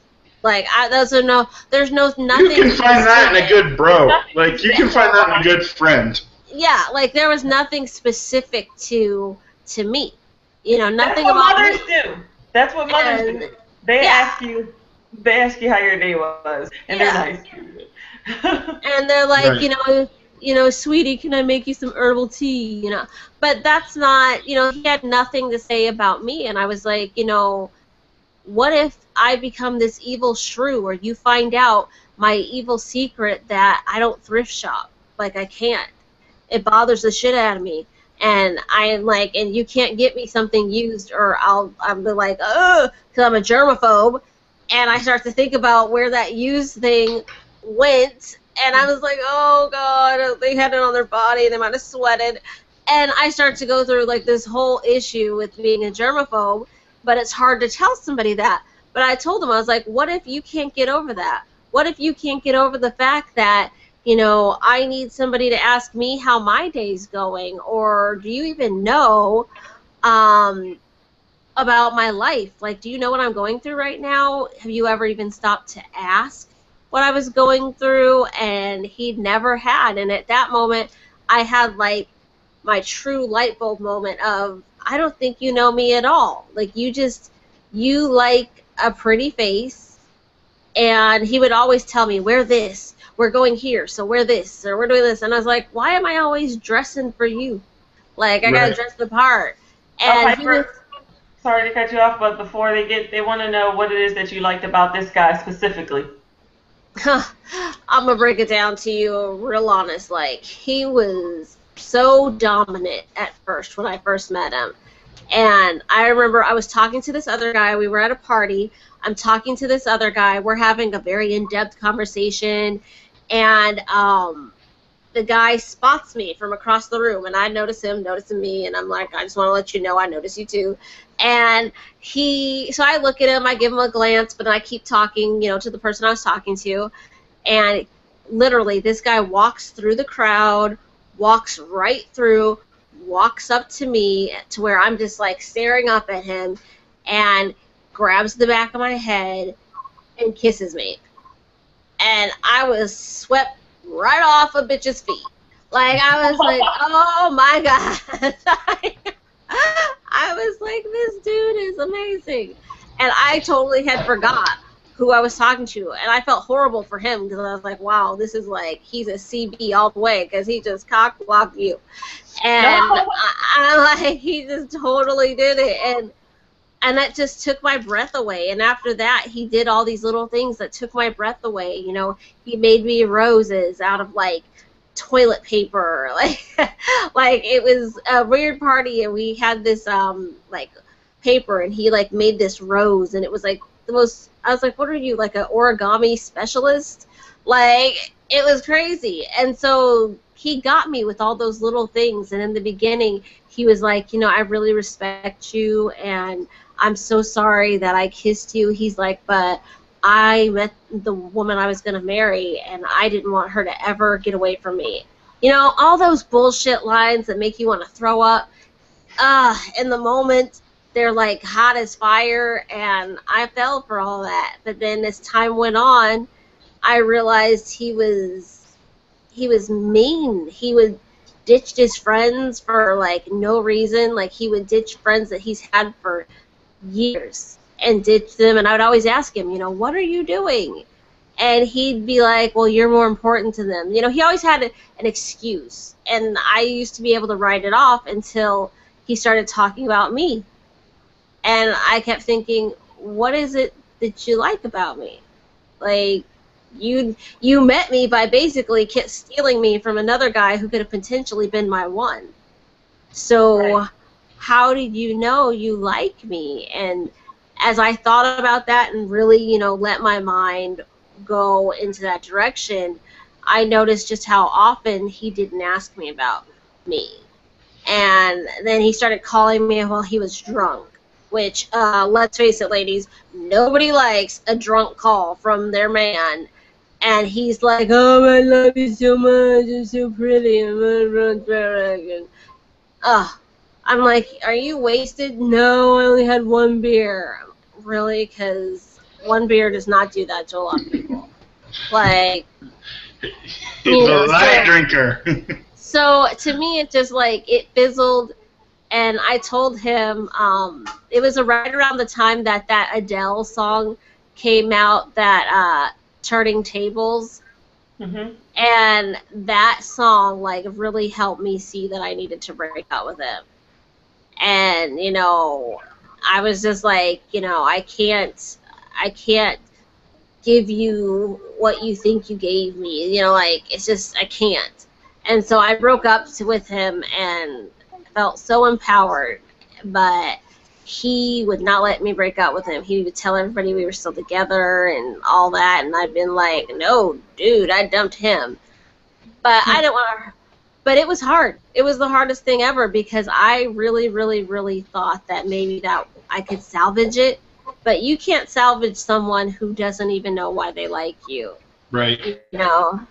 You can't. You just can't. That's when you have to notice that that's a huge red flag when a man can't tell you what it is about you he likes. Right. So, long story short, he got sent to the curb. Peace. All right. Danny. Yeah. From your perspective, who's the loser? How do you spot the loser from the male perspective? We are always talking about from the female. Wait, are we talking about the loser women? Yeah. Okay, I got a couple of them. The loser is the girl that really wants to piss someone else off. They want to piss their ex. They want to piss their ex off by dating a white guy. They want to piss their parents off. They want to piss their friends off. They want to, they're like, I don't even know how to spot them most of the time, except for the fact that you say, all right, give me your dating history. Who have you dated? Like, who have you dated in the past? Let's compare these things. And a lot of the time you can tell because they're very, I'm not saying that there's anything wrong with being physical, looking at the physical side of things, but they're very particular in how they want you to present yourself to them or to the people that are around them. Mm-hmm. And not that I don't think that's not right, because I think that you should have some expectations of how somebody presents themselves to the people that are important to your life, but to the point where it's an unhealthy amount of that. That's one of the losers. The girl that wants to be different, I ran into these girls sometimes that they just really want to be different.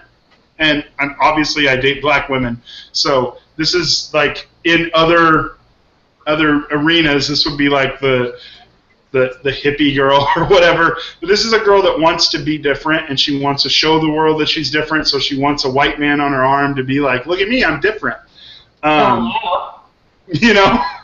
Like, I'm different than all y'all because I got a white guy. And honestly, truthfully, black women and white men has become very popular in the last couple of years, which is I'm all about. I'm all about girls wanting to date white guys. I'm all about it. But there are these girls that you run into that are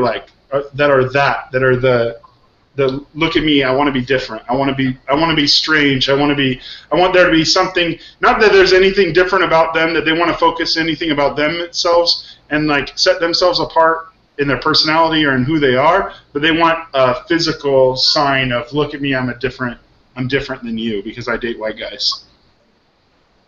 And then unfortunately, there's a rumor going around that is not true in the black girl community that white men have small penises. No, not that. Oh, sorry. That's not true. That's also not true, but oh, my bad. No, it's that what is it? You date. You said it before. You said the phrase before. Once you date white, your credit is right, or something like that. That somehow we have good credit and that we're financially more secure than our African American brothers. Right. I was gonna say prototypes, but I was like, that's a weird way to phrase ourselves. Yeah. Your prototype. But when girls, I don't know. There's a rumor going around, and it's perpetrated by media because every time you see a black girl, it seems like even in black movies, you see a black girl with a white guy. The white guy is always really wealthy and really successful, and just digs more into that stereotype of black women are the white man's hoe, So. Mm-hmm. Mm-hmm. But yeah, the girl that's looking for the sugar daddy and looking for the cosigner on the car and the pay my cell phone bill and buy me Starbucks and all that. The personal stuff I'm talking about now. Wait! In the comments, what is Ella Williams says? No, Africans have great credit. Oh, well, I do not know anything about that. Not the African. Mike from Oz, to piggyback on what Danny was saying, says loser women, ones who want to make everything about them, and it's not just about the relationship, but everything, even things that are not even related to them at all. Right. And he talked about the women who want to hog the conversation, who cut you off. He said that's a big turn off. So yeah. Yeah. Let me just throw in the loser guy too. I don't know if you guys talked about. And it's the guy that doesn't really date black women but pretends to. Yeah, thinks he wants to. Those are the loser guys. Yeah, they are. And those guys are all over YouTube.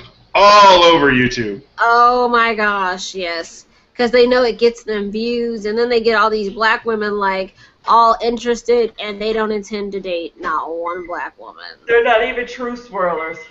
Yeah. And the way you can recognize them is their social media is 100% different than the way they are in real life. Like, you look at their social media and you're like, damn, who is this guy? You got Vanilla Joe sitting here all quiet like, yeah, I like weaves. Yeah. I think we have encountered some several times. Did we go in on the Mama's Boys? We didn't really talk about. Oh yeah, we really need to get into Mama's Boys because there is a bunch to say. Hold on, really quick. I want to say something on the comments because this is really funny. Low Turner Speaks says, Danny and everyone, you guys have to look at my most recent vlog. What type of white guy is he? Totally pertains to what we're talking about. Oh, that. Okay, this was the comment I was looking for. She said, where is it? The first one. Okay, the second one she says, but honestly, my ex helped me build my credit. No, stop pushing that along. No, I already had mine. And Steve even said it in like another vlog or one of the shows that he hosted. He was like, yeah, she's got better credit than me. So, yeah, we both were like, came to the table like that. So, on that tip. So, there was no need for credit building. But I did learn from the white people, not in a relationship. I learned from like friends. They were coworkers turned friends on credit and how to build it and stuff. Yeah, so I did learn because that's not something that you were taught in our community, as a kid or whatever. It just was check to check living. That's how I grew up. So that knowledge, I learned from the white folks. I ain't even gonna hold you. In my community, which happened to be a lot of white people, I learned very early on that I did not want bad credit. I never got a credit card. I never got anything because I was like, no, I'm paying with everything with cash. If I don't have the cash to pay it, I'm not paying for it. I don't really need it that bad. And then I reached adulthood. And they were like, "Oh, you don't have any revolving credit. How do you?" Right, and that's like that was me. That was me completely. If I can't pay for cash, I don't want it. And then it's like, oh, but you kind of need it, and then school loans don't count.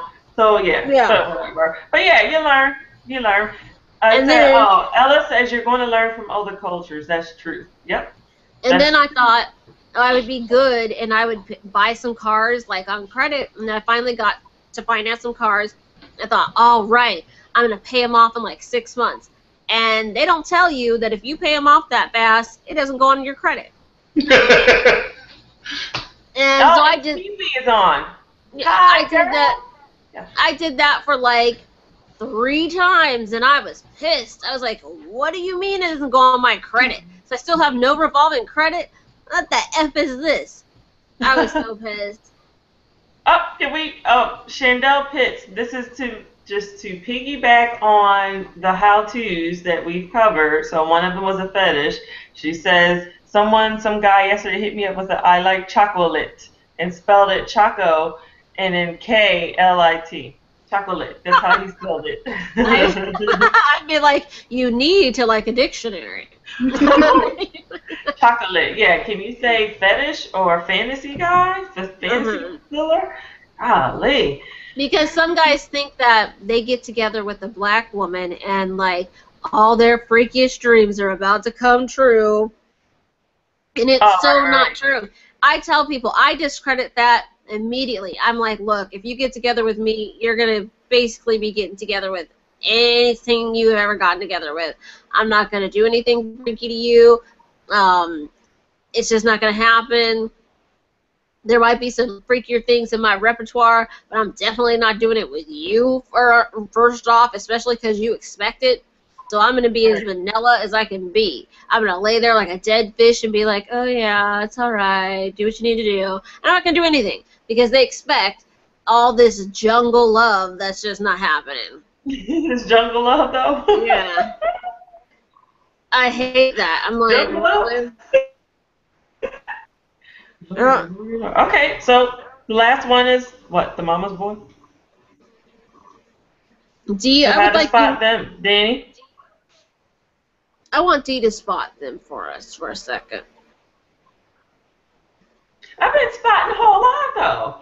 But I know that, again, you have to be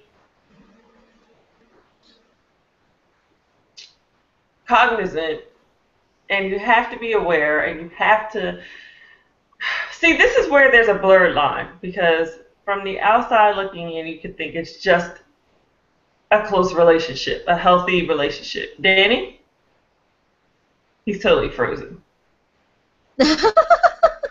I hope he's not. He doesn't look that frozen. Let's see. Frozen, Yeah, he's frozen. Why blurred line and where it looks like, oh, they have a great relationship, and it's not until you're in the mix where you learn that it's like a codependent, very odd relationship. Definitely. You want to give an example and then I'll give mine? There could be the whole seeing every day, pretty much they know everything that's going on in your relationship. Yeah. I will tell you my first foray into Mama's Boys. And let me tell you, it wasn't pretty. I was not prepared. I went to this guy's house, and I had really liked him. We had talked a lot. We even went to church together. So in my mind, I'm thinking, this is a man I can get to go to church with me. Right. This is amazing. And I'm really digging him. And he's like, so I would really like you to meet my mom. And I'm thinking, okay, this is a progression in a relationship because we had talked for a few months. So I'm thinking, okay, I'll meet your mom with you. I go to his house. We walk in.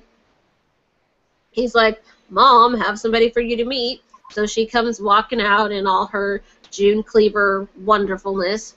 And she's like, oh, and this woman doesn't say hi to me. She doesn't say, how are you? What's your name? She says, she puts out her hand like she's going to shake my hand, and we shook. She says, tell me about your relationship with Jesus Christ. And let me tell you, I couldn't have been more floored if she would have just hit me with a skillet. Right. I was like, tell you about what now? And she's like, your relationship. Jesus Christ? You do know him. Wow. I'm like, yeah, I do, but I didn't think he was coming to dinner. Like, what the heck? Like, where does that come from? Oh, wow. And it was so weird. And then I looked to him thinking that he's going to, defend my honor and be like, Mom, that's inappropriate for, or you should probably ask her name first. But no, he just was looking at his mom as if she hung the stars and the freaking moon. Christian extremists or something like that. Yeah. Go ahead. No, he was just looking at her. When I looked to him for, like that saving moment where he was to be like, hey, Mom, over the line, he was looking at her like she hung the stars and the moon. And I was just like, what the hell did I walk into right here? Wow. And yeah, then the Mama's boys are the ones whose mothers, even if they're married or not, they have held their sons up in this high regard. They're like more like their husband than their actual husband. Right.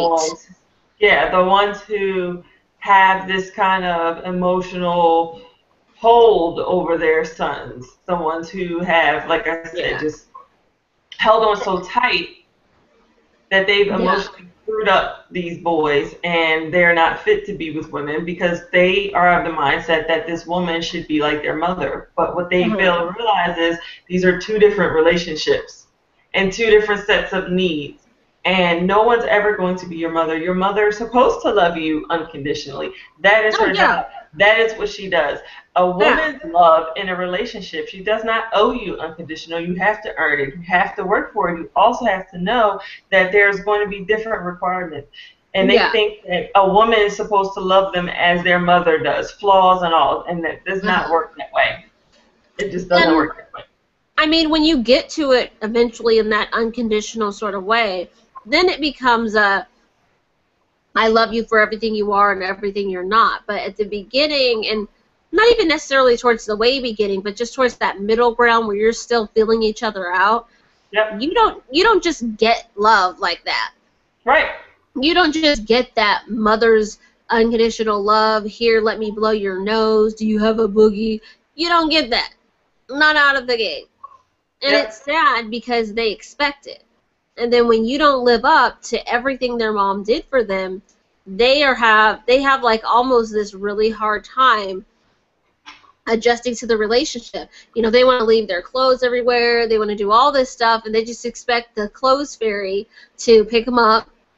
Or they expect, you know, the house cleaning fairy to just clean up what they spilled, and they just don't even think twice about it. Like, you know, hey, maybe there isn't a fairy. Maybe I should do that because somebody's doing it.